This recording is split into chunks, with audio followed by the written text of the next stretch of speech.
Upon finishing Bloody Service, it instantly joined the ranks of the best FMV games I've ever played.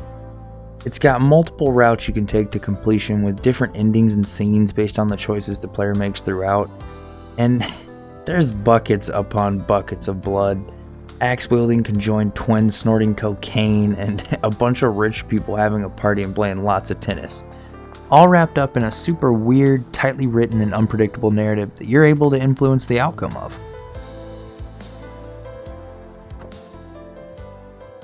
I'm not going to dive too much into the story, as the less you know going in here, the better. You play as Jamie, a handyman whose boss unwillingly volunteers him for some extra hours after a job one day, where you'll be serving drinks and helping out at a party scheduled for later that evening. After your boss bails, you're left to your own devices in a place that's already been established to be strange, full of shady characters, and possibly even dangerous. This is where it really gets interesting, as you fall victim to an assault in a bathroom where someone may or may not have been brutally murdered. Your memory starts getting hazy as you're knocked unconscious several times and wake up interacting with a plethora of odd individuals, including your love interest Marie, who seems to be a quite important piece of this puzzle from the start.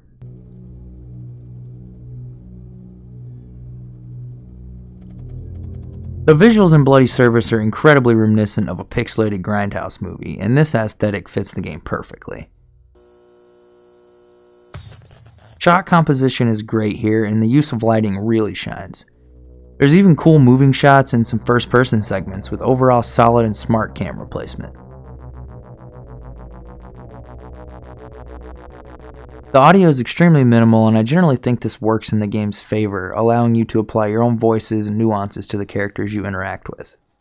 However, there's moments where there's very little to almost no sound playing as text appears and you talk with other characters in the game, and this does feel slightly noticeable, though I'd much rather have too little ambient noise than have too much, so I wouldn't say it detracts from the overall experience very much.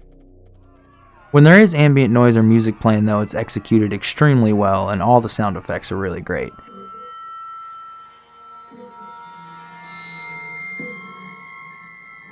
Especially during some of the more violent or intense scenes, it really helps sell the experience.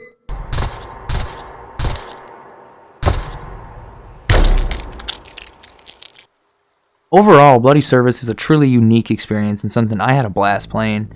As soon as I rolled credits, I wanted more and went back for a subsequent playthrough where I found entire scenes I'd missed and even changed the way a certain situation played out. An added bonus to what had already been a very well spent 45 minutes to an hour. With such a unique style and high replayability, the $5 price tag on Bloody Service is an absolute no-brainer.